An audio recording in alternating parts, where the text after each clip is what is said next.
Hi, I'm Annie Shanto. I will be your online instructor for Theater 100. I hope you all had good holidays and that good things will happen this coming year.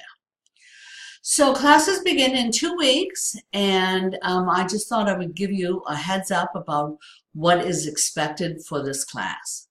So I'm including the syllabus, which also gives you the title of the textbook, Theater, the Lively Arts. And then I'm also including a weekly schedule, so you have some idea how much work is included. It will take about 10 hours a week for this class. And then I'm also including the instructions on how to even get into Canvas, the online class, if you've never taken an online class before. I would like to reiterate the fact that you really need to have passed English 101 or would be able to do so if you had to. So I'll see you in 2 weeks. Have a good time. Bye.